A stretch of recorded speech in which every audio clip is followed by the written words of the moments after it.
everybody. How's it going today? I am Jeff Fuller from Fuller Embroidery Works, and that is Matt Enderly from Patchways. And today we will be discussing. Oh, I forgot. Oh, what are we discussing? Yeah. So the topic for today is going to be project management software. A couple weeks ago, we did a discussion on like project management. I think customer relation management software, and we found some online ones that deal with like keeping track of customers and your orders and stuff like that. This live or podcast, whatever you want to call it, is pretty much specifically for how to speed up and manage your production with your embroidery machine and your designs. I think that's the best way to make this description really long. I don't know if you agree with that. No, I mean, I think we could add a few more words, like 5. But yeah, I would totally agree. Well, I guess I could put in this caveat that it's a really long-winded discussion because, I've been gone from the live stream for, 3-4 weeks now? Just bebopping around doing not live things, so... No, see, the funny part is I have not been keeping track. I didn't realize it's been that long since you've been on. It's been a hot minute. A hot minute. I don't know. We can have someone in the comments down below put in exactly how many lives I've been absent from. All right. Well, we'll grab a few comments here. We have Donald. How's it going? Glad you could join us. We have Laura McGaffney watching from Michigan. Hello. We have Barb from North Central Minnesota. Hello, Barb. We have the Crafty Puerto Rican. Nope, wrong one. Dang it. That one. Hi, everyone. But she also says hi to Barb. I thought that she had her name added in there as well, but maybe not. So let me catch up. Oh, comments. They're coming in. They're chatting. It's great. We have Ellen from watching from Omaha, Nebraska, local to you. Reppin'. We have Barb saying, I bought your 3D Serpent font. Love how it's stitched out. I'm glad that you did. And that you liked it, of course.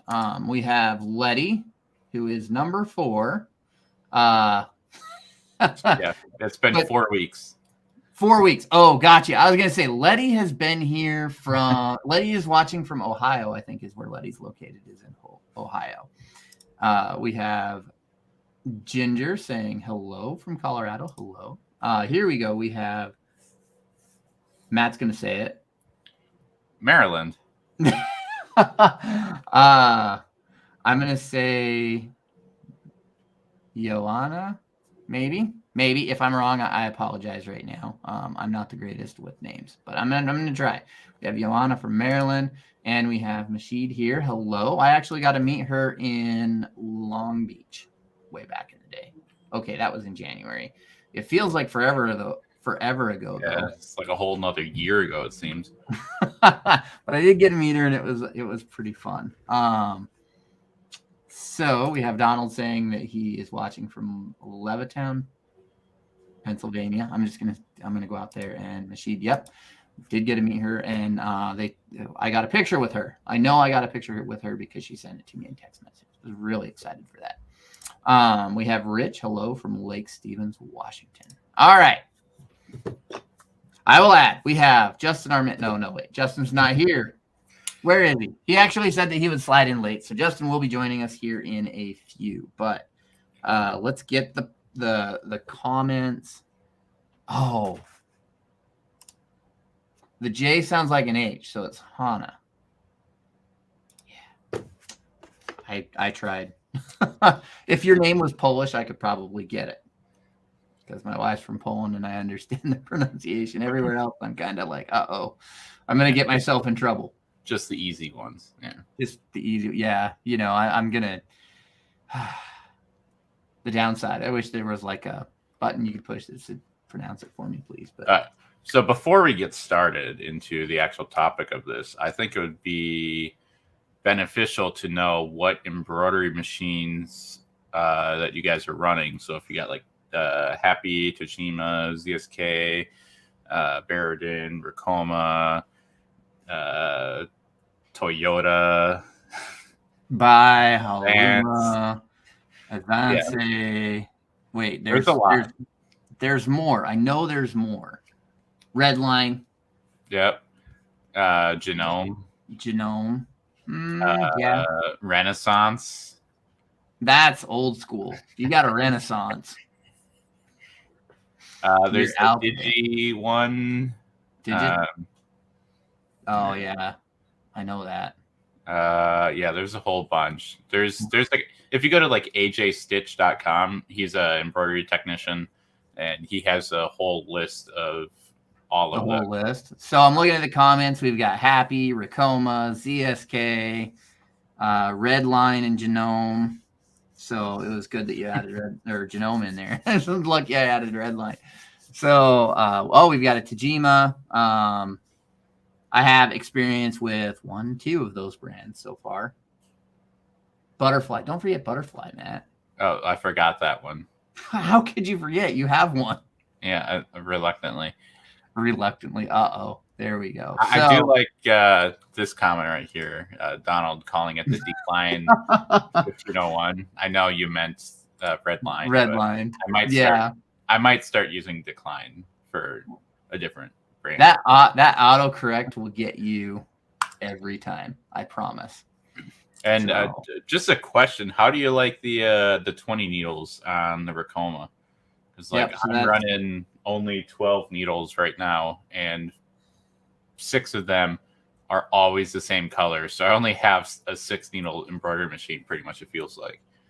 Yeah, that's the 20 needle 2-head with the big screen, like, because I think that's the 8S. The 8S is the controller. Oh. And then the 20 would be the number of needles, and the 2 would be the number of heads, I believe. Oh, I didn't even realize it was a double head. Yeah, there's like a whole naming convention. If you notice, like the EM1010 is a 10 needle. Yes, Jeff, I know that. Oh, okay. I just saw the first 2 numbers and was like, ooh, 20 needles. A 20 like, ooh, yeah. I mean, you wouldn't have to change thread a lot. I would think you could have dedicated needles for just about everything you could think of. Yeah. So then we got Barb also with the Advanced Army here, a whole bunch of them. So moving on to the actual topic, we were going to talk about project management. Okay. So now I have a question. Yeah, do you use an app for your project management? What? Not really. Not really? Is it like an Excel sheet, emails, ironclad database up here? Oh, it is definitely none of the above. I am the least organized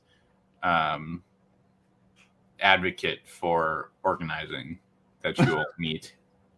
Gotcha. Which is why I have so many orders that I tried completing today, and I got a couple shipped off. But yeah, I do not actually organize.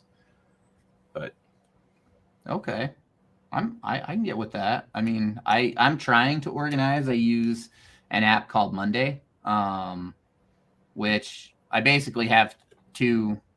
They're boards. I have 2 boards. There's one that has all my jobs in it, and the other one is a to-do list. So I try to lay out the to-do list in the day so that those are my, I put the big ticket items on the top, and I try to keep it all straight. But, it can be challenging. There's a lot of really nice apps out there, but it seems like most of them are made for larger shops. When you start getting down into the small business side, they get pretty expensive per month to use. Yeah. But that's like I know some of the embroidery machines have, or the manufacturers have software that you can install on the computer with too. That'll kind of have like a design library, kind of like how Wilcom has the, I guess it's called the design library software, and it just shows you everything. But like some software, you have something similar with that. So like most software typically takes a DST file. But it also will allow you to transfer it over to the machine, whether wirelessly or through your wired connection. And that's kind of where I was trying to drive this to, because if you started out like the way I started out, this is not a real one, but this is what I used to get designs from my computer to my embroidery machines, which you can imagine. Well, if you haven't used one of these before, which I highly doubt that no one has that's watching right now. You know what? I'm gonna say this right now. The first person to take a picture of a 3.5-inch floppy disk and post it in the Embroidery Nerd group with the hashtag. I did not think of a good hashtag. Floppy Tuesday. No, let's not do that.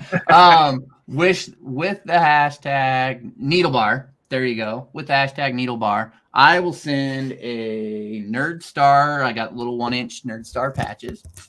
I'll send one of these guys to you, a pin and a lanyard. So, the first person, I'm willing to bet that anybody that catches this on the recording may or may not get it, but if you search the hashtag, we'll see. I'll see who gets it, and I will ship that out. I'll contact them. I'm going to add a rule. You have to be holding it up, and so you can see the Facebook Live, because otherwise you could just cheat and take a Google image and be like, oh, I won. But yeah. Okay. All right. I'm with you. So you have we have an answer. Not a question. We have an answer. We have Mashid saying 2 heads, 20 needles machine is deal when working on different materials that require different needles, or you have one design for several garments. Yeah, I would say that because I think that you could like dedicate, 60 weight thread, 80-12 sharps and ballpoints. So, but we do have a few comments here, and we'll just start going down. First, we'll go with Rich. They use Monday as well. We have Barb saying, I have a daily workroom to-do list and also appointment book. I plan out the jobs. I have my machines on my network. Awesome. Ellen says, I'm using JotForm, which turned the form into an app. Integrations with ClickUp and Airtable have been key. Awesome. Letty says she has a full box of 3.5-inch floppies, and Barb has some in the closet. And Letty says, would you like some 5 1/4 floppy disks as well? If you're gonna post a picture of them, you may as well throw them in there too. But I actually should probably check the Facebook group now, because I bet you somebody already posted. We'll see. I haven't seen it yet. Well, we can always see the data or time of posting too on Facebook. That is true. That shouldn't be a problem. But we'll see. If there's a tie, I can send out to 2 people. Yeah. I'm just saying. I'm going to bring up Ellen's comment again. She mentioned ClickUp. That's what we were using. I mean, we are still, but it kind of faded away. It is a really nice application from what we were using it for. The only thing is that you complain about the amount of notifications it sends you when I'm working on something. You're like, oh, Matt's awake, because there's like 20,000 notifications. But it's the emails.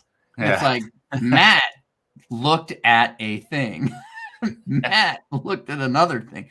Matt typed 3 sentences and hit enter. So there was a lot of emails, but I did go in and change my email notifications, but we kind of dropped off using that. Yeah, we just all got super busy. So that's why. Yep. I mean, we still have a bunch of pertinent stuff on there. It's just with it being free, it was super nice. And especially being free and being able to have, I mean, we had 4 of us in there being able to manipulate it. So That was really nice. So hold please. Sarah says, I can't get the photo to attach. You have to post it in the Embroidery Nerd group. Not on this slide, but on the Embroidery Nerd group. You got it though. I have faith. You got it. But yeah, we were using ClickUp. I have not looked at JotForm before. I'm Googling it now. I think I've seen it before, but yeah, powerful. Oh, okay. It's for forms. I'm there. I'm like, I wonder what JotForm does. Apparently it's for forms. Okay. With it. So yeah, I use Monday. But you were talking, I guess we were talking about like the design library in Wilcom and sending designs to your machine. I got sidetracked. I'm sorry. Yeah, I know. It happens to all of us. Yeah, so like another episode we did where we were talking about using actual I forget what they're called, but like your design elements or the file parameters, or Allie's vacuuming upstairs, so that's distracting me. That's okay. I was just letting Sarah into the group. So now she's there. She's got an image. She's got this. Okay. Brain fart. In your actual embroidery design, like in Wilcom or some other software, I don't think Embrilliance has it. That was one of the ones that we looked into, but you can type in like the customer order information right into the file and bake it into the file properties. That's what I was looking for. And you can manage a little bit of it there. So if you like just having the EMB file with the design, the artwork, and the customer information, like it has spot in Wilcom now to put in like all of the customers' information, like their email, their phone number, and stuff like that. So while we're talking about it, we'll go ahead and look right here. There we go. So we have the title, the subjects, authors. I believe the subjects are so that you can there goes my brain again. Search it, like search by keyword kind of a thing. We also have the design information. You can do title, your thread, order. That's the tab I'm talking about. Yeah, there you go, with your customer, contact, sales rep, product position, thread color, stitching, runtime. So those are the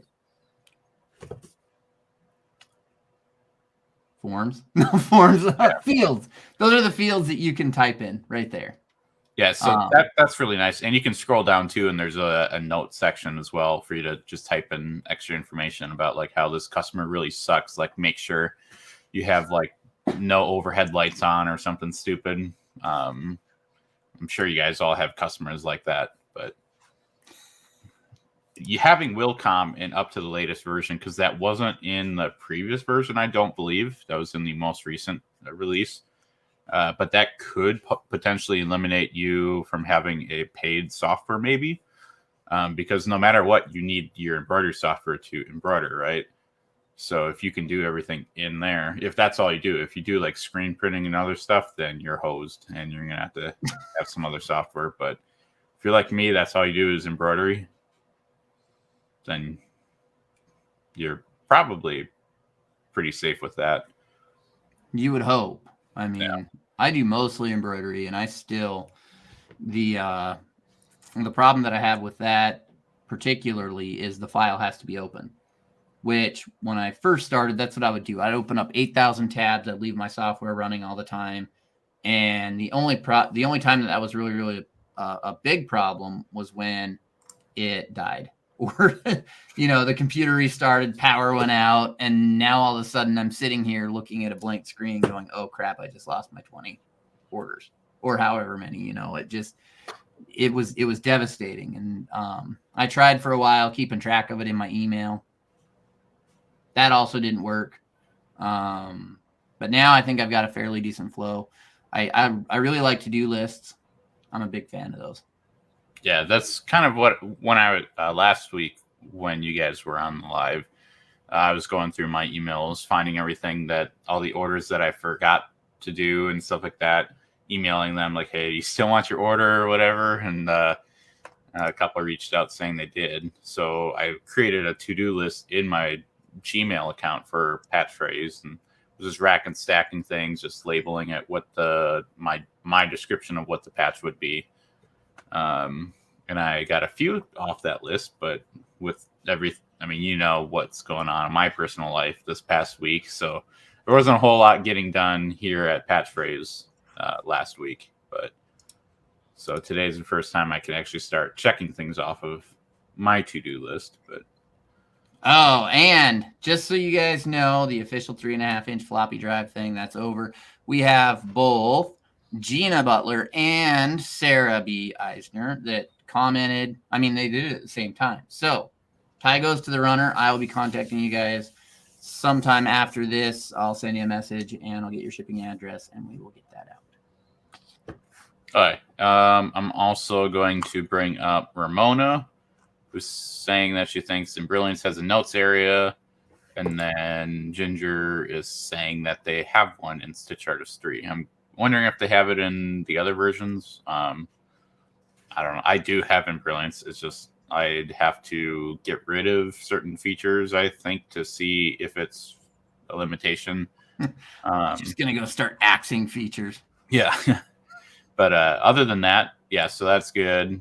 Then we have Barb saying that she uses the notes and customers in Wilcom 4.5. So luckily someone in our group is doing that. So and then Ramona again on YouTube this time, saying she has a job list report in QuickBooks. See, that would be the most ideal way because it would force you to use QuickBooks and keep your accounting up to date. Unless if you're like me, you just wait till a few days before taxes are due and you just pull all your hair out or get gray hair, figuring it all out. But I mean, I used to, so not a lot of people know this, but back in the day before I did embroidery, I used to be the assistant manager of a golf cart dealership. And we did parts, and all of our parts orders were in a single notebook. So somebody would call, they would order, the order would get written down in that notebook, and then you would take that notebook into the parts room and you would fulfill that. And it was a really nice system. It worked really well until you misplaced the notebook. And then everything went to a screeching halt until you found said notebook. But you know, it's come a long way now that we have I mean, I feel like I'm old, but now we have software to do notebooks for us. But that's my long-winded story. All right.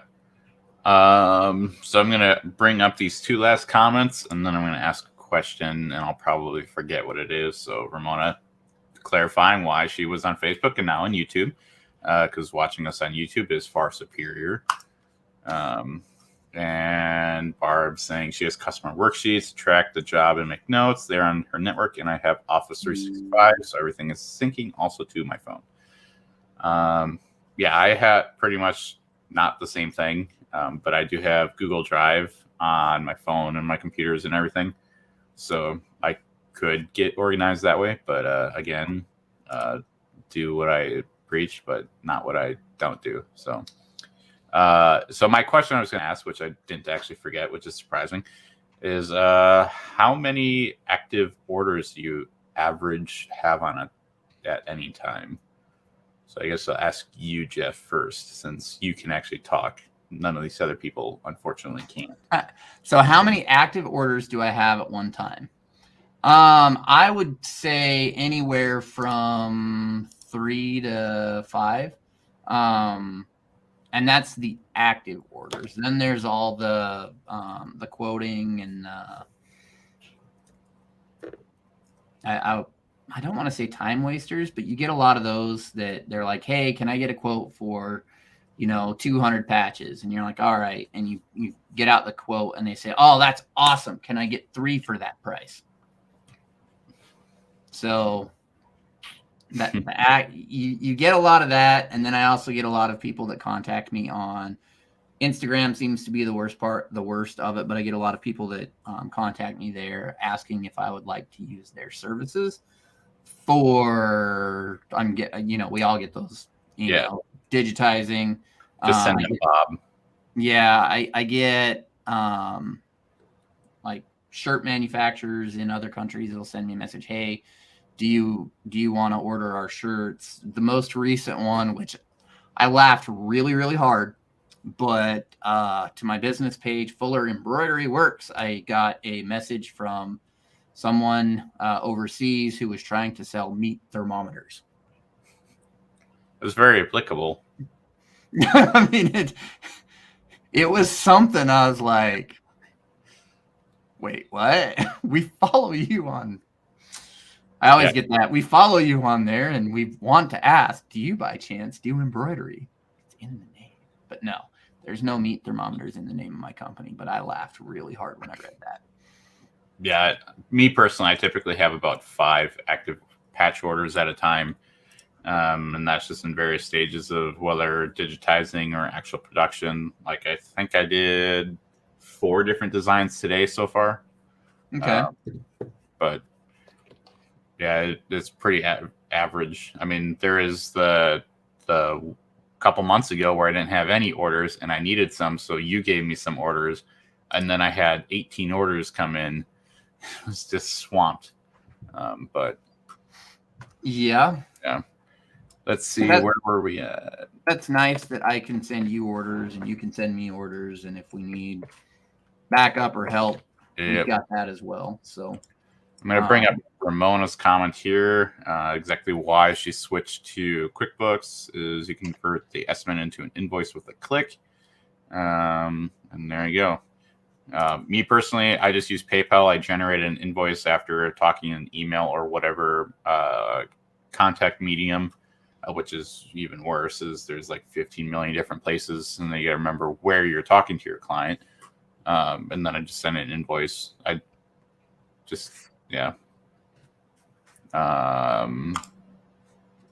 Train of thought derailed. Barb saying she needs to do that in QuickBooks, figure out how to sync her orders to be paid through Square, and then I'm gonna skip ahead. I think and now it just completely screwed up. Ramona saying that she figured out how to do PayPal, Venmo through it, so it's pretty cool. I personally use Braintree for my website because it does PayPal, Venmo, Apple Pay, and credit cards, and like one other, and it's all one payment gateway. But that's more for automated stuff. Although, again, not watching us live, so disappointed. So all right, we're gonna skip that one. Okay. And then to answer the question that I asked here, how many active orders do you typically have? Now we're going to bring in some of the responses from the nerds. So this is where we would do like game show theme music where curtains come down or whatever, but we can't afford that. So fake drum roll. Ginger is saying she averages about 3 open orders. So that's great. Ramona, 3 to 5. Yeah, I imagine holiday season, it probably goes up pretty big.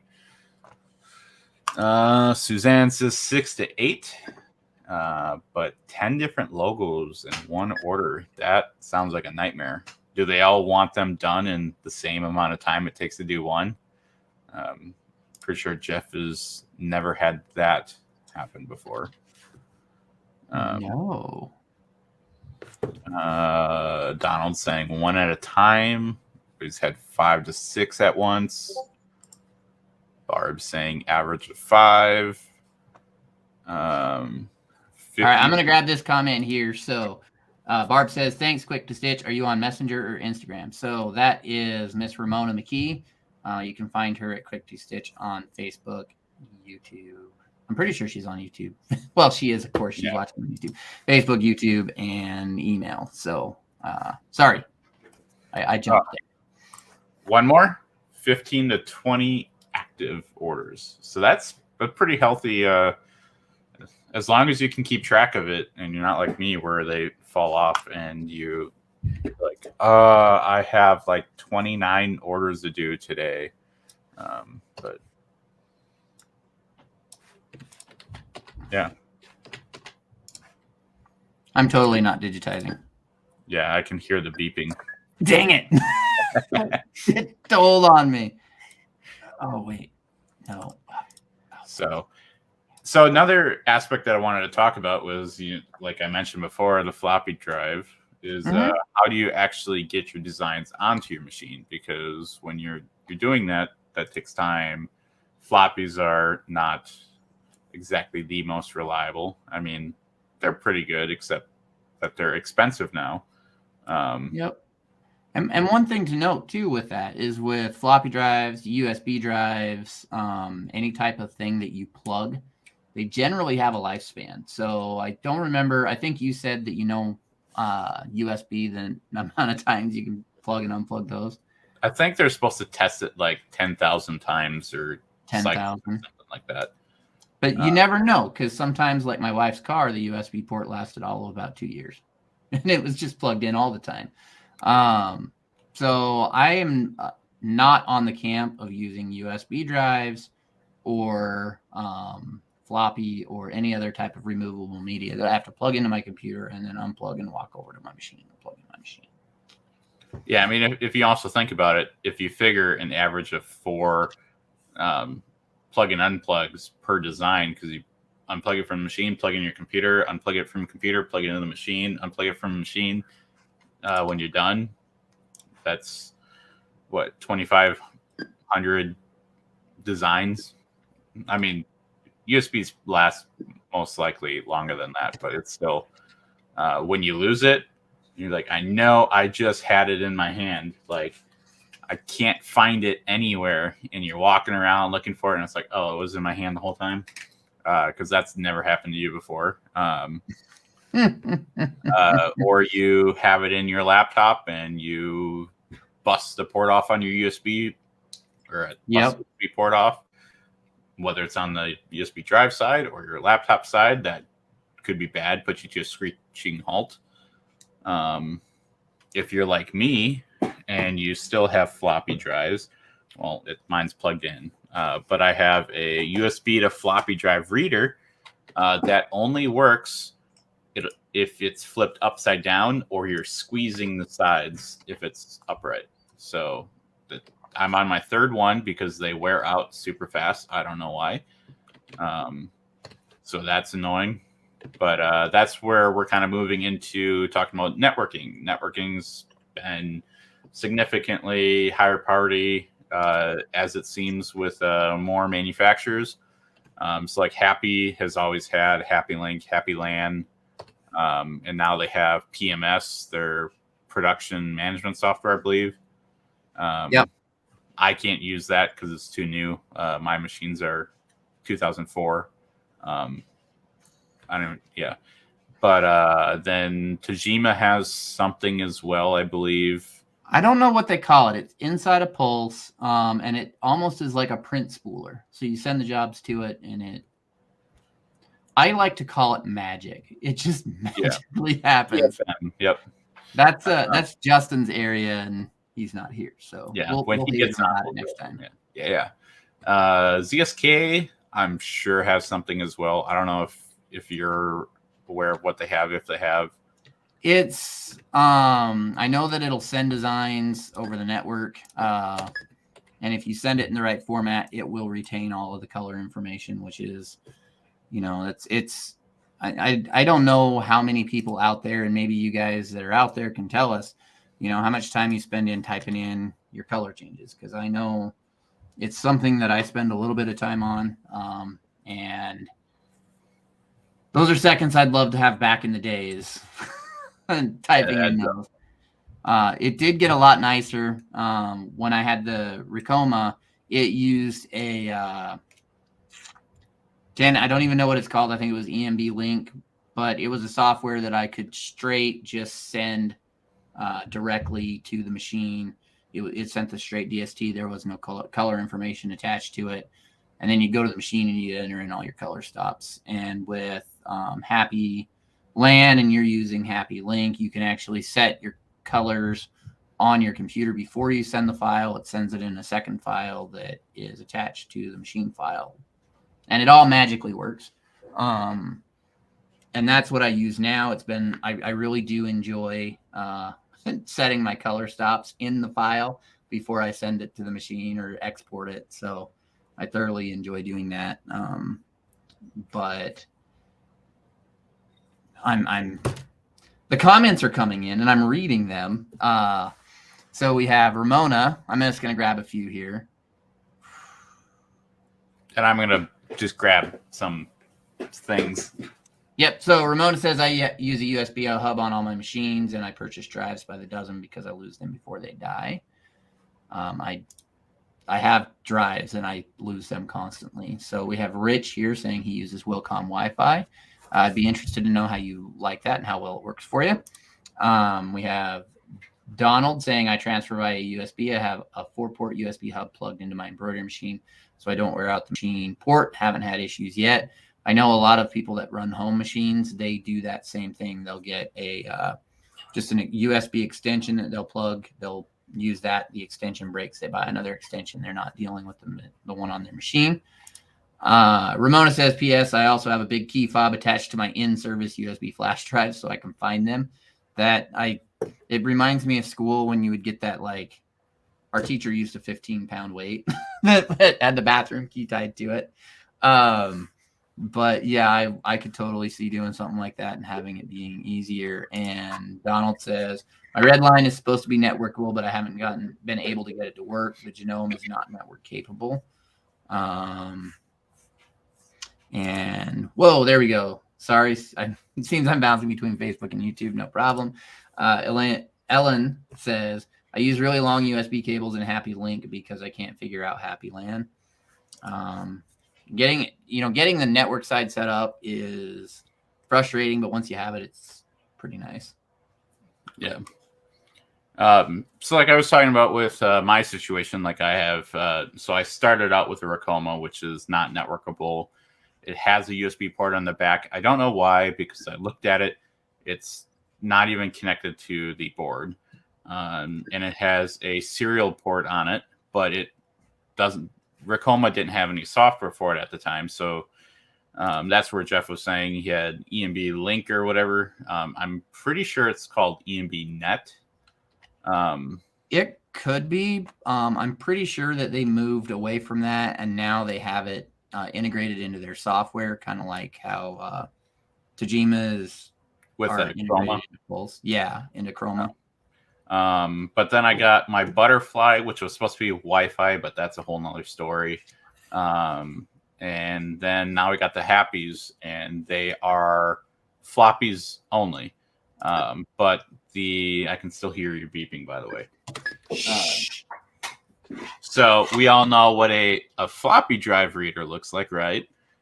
There's another thing you can do too, is get one of these little doodads where you can basically convert it from a floppy input to a USB drive. So this one actually doesn't work for Happies because it's the wrong one. But this works for my Racoma. But so you have to be careful which one you buy. And I believe I actually did a video or a live on me replacing or swapping out for the Racoma. You did do that at least a year or so ago. But that still requires you to, plug in a USB port every single time you want to use it, which is kind of a pain. So that's where the Happy LAN or networking your embroidery machine onto your network, so you don't even have to do that. You just drop it into a folder, and then off it goes. So because mine are older, they have a parallel port on it that I can actually connect directly just using Happy Link. And because they're serial, right? Over COM. Yep. So and it's Link. Yep. Yeah. So there's this little cable that you're supposed to use. I just totally robbed it off of the machine. So has one of these DB25 connectors that we've all seen on printers from years ago. So you have to get that into a computer, but unfortunately, most modern computers do not have a DE9 port anymore. So then you have to get another adapter yet. So luckily for me, I made my own adapter into that, but then you have to buy this USB COM cable thing, which is just another step in annoyance. But with that cable there, I was able to plug my laptop into my embroidery machine with long USB extension cables, like I believe what Ellen said that she was doing, and I could just click a button and it would send over all of my design artwork and colors and everything. But then when I got the second one, then I would have to disconnect it, plug it into the other, which was kind of a pain. So then me being a little bit more technical, I set up a Raspberry Pi to network both of them into one. But that was still a pain because it would crash and stuff. So recently just picked up these little guys, which is basically connect the console cable to your network. And basically then I have software on my computer that just looks for these and connects it as COM1 or COM2. And I can get up to as many as I wanted, but... Do you need another cable to slip in there somewhere?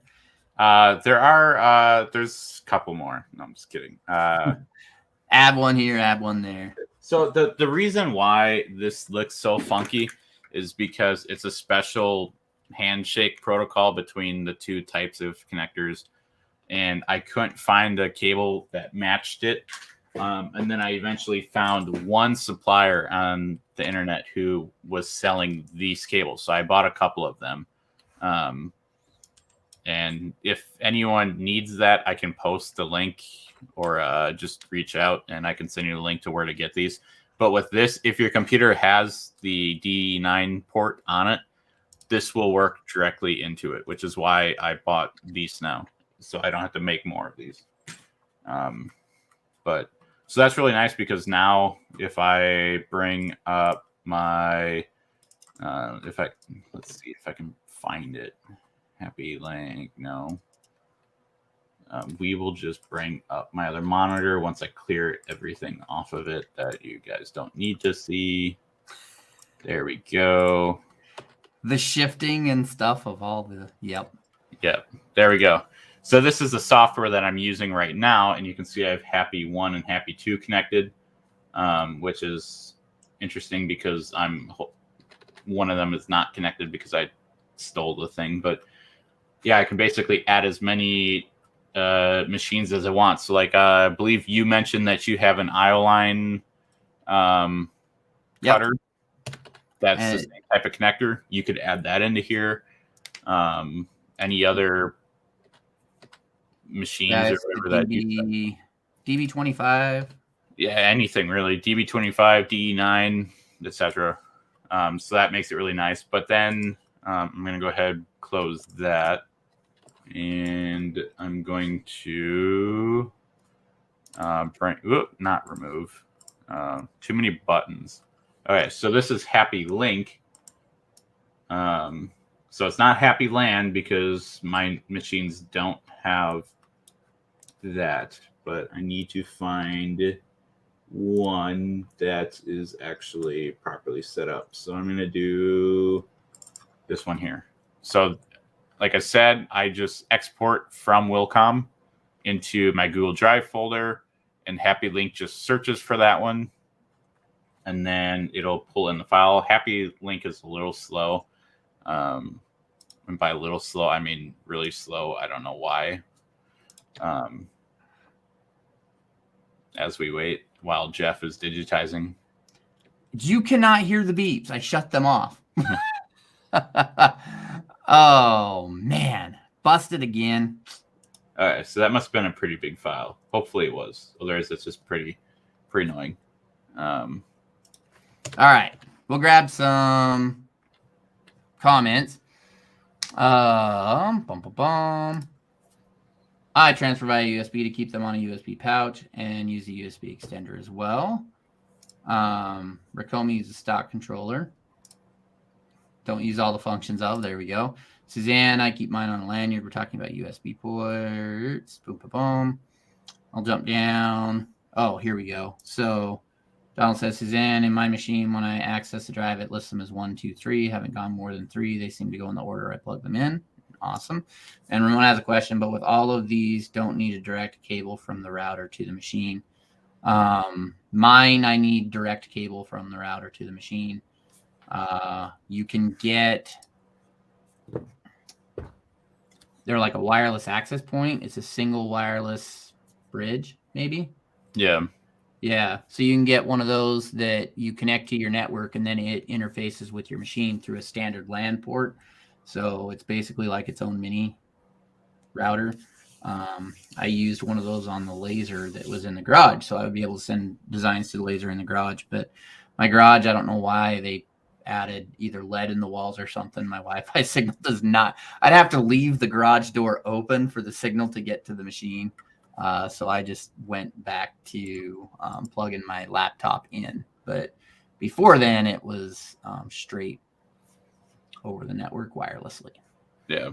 And for me, for like this little thing, this is what I'm using primarily now. It does have a Ethernet port, which is directly connected to my home network. For me, that's not a problem because I added network drops throughout my house everywhere. But I have to add another one because I have 2 Happies now.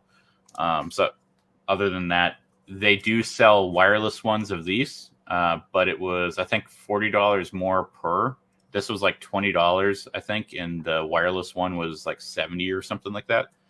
I figured, spending $40 on 2 of these just to test it, if it worked, would be worthwhile. And I would rather go for hard connect for reliability. But if Wi-Fi is preferred, I think it would be safe to say that that device would work as well. And some embroidery machines have actual Wi-Fi built into it.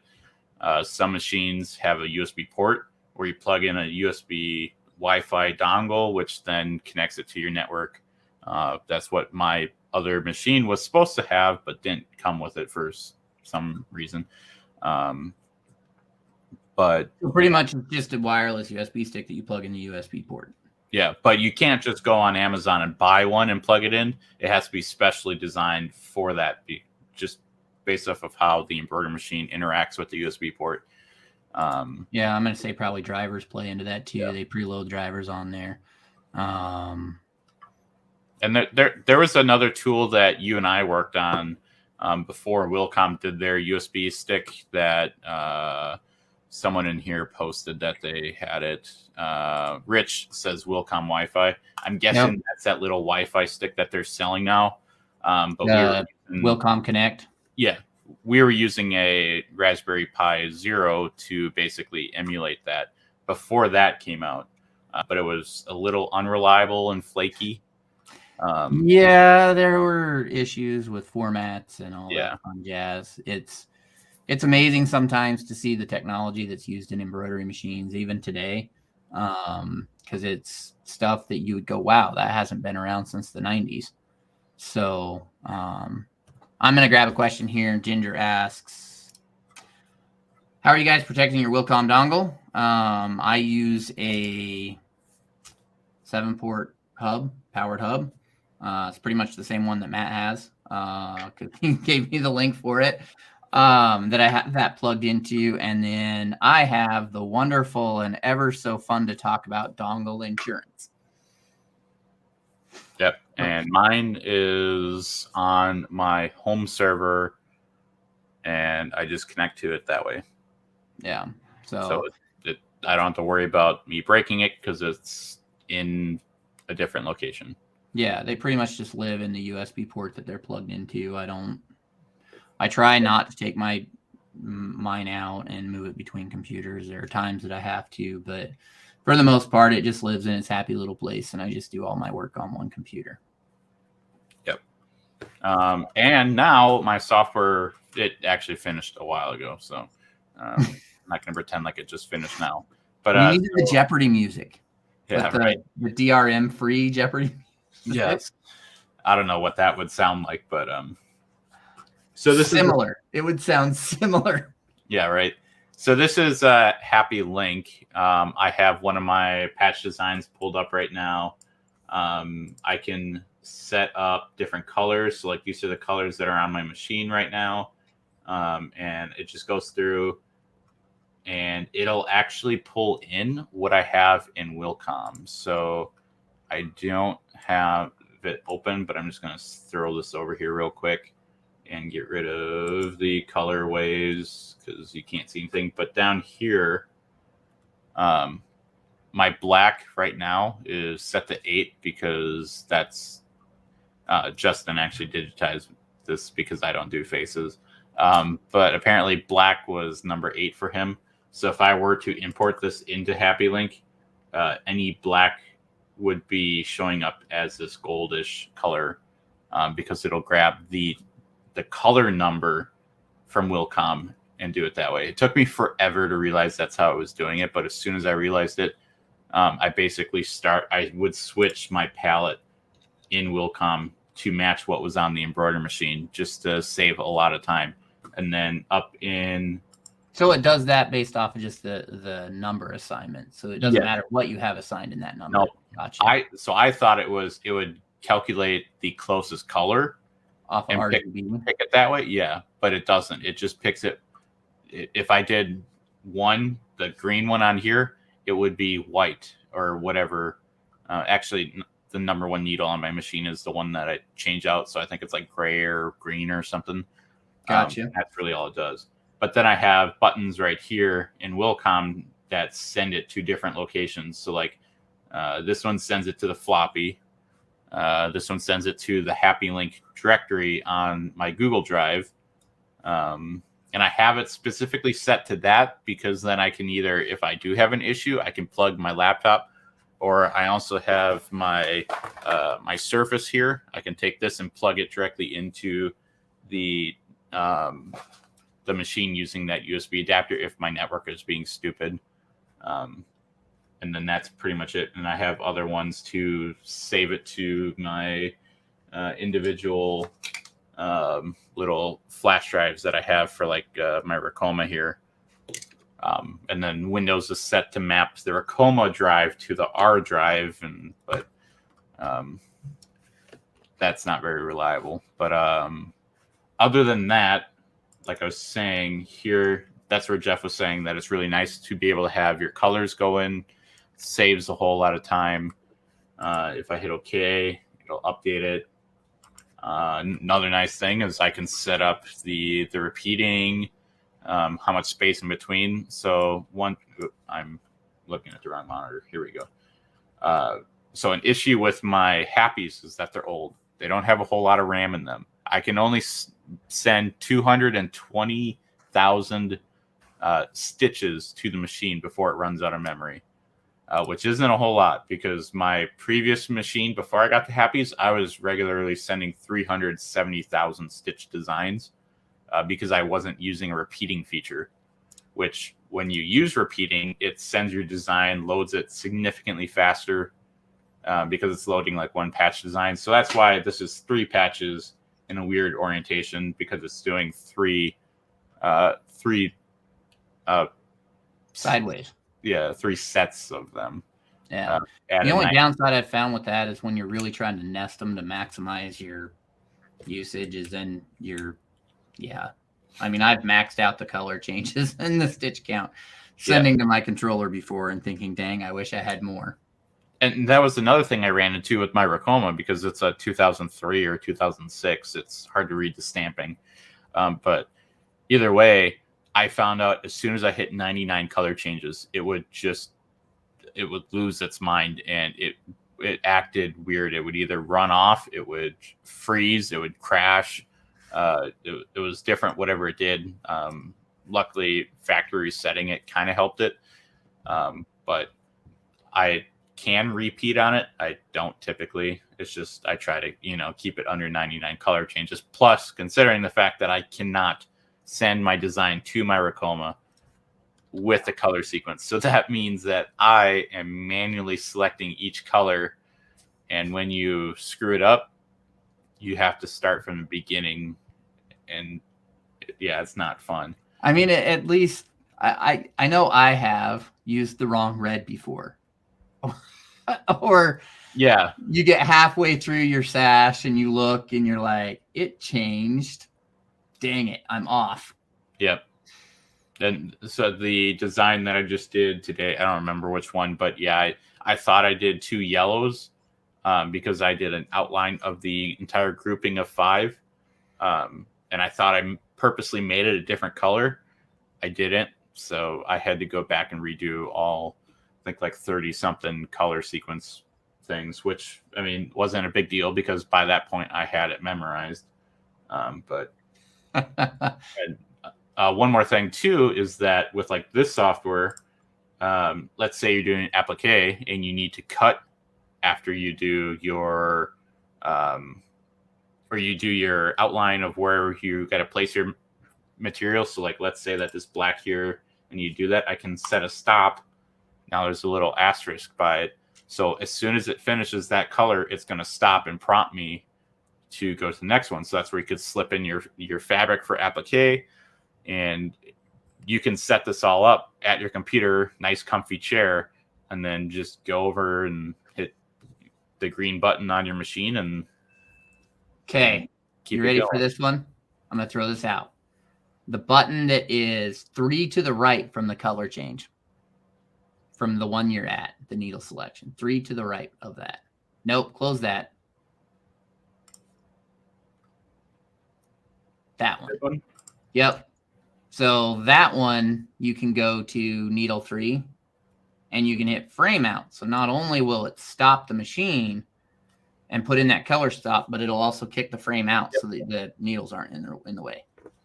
Which is also super nice, because that was one thing that I complained about my Wilcom forever, is how when I do like my name patches, they're all preset shapes like this, pre-marrowed, and I would run the border and then I would spray glue this on, and it was like, I really wish that when I was all done, this would just pop out so I could just stick it right on it.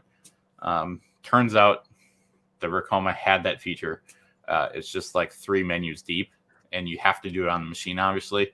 So it's more work, especially when it's just, this makes it so much easier. So understanding what your machine comes with as far as software can really speed up production. So like just having this software alone saves me so much time, other than having to, create a DST file for my design, save it as happy tap DST, whatever, import it into the machine, and then come through and set all my color sequences on there. I mean, this design is 36 color sequences.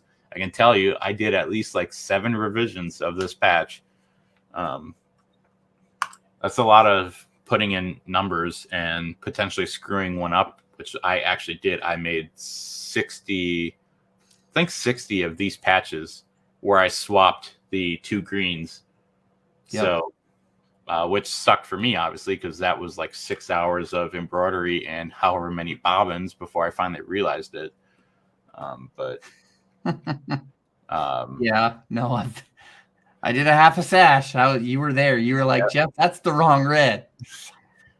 Yeah. And then, so I know this is more tailored specifically to Happy, because that's the software you're using. Yeah. So if you have like ZSK, I know that they have like their barcode reader thing where you print off the production sheet and it can connect to your network somehow. I'm not familiar with how that works.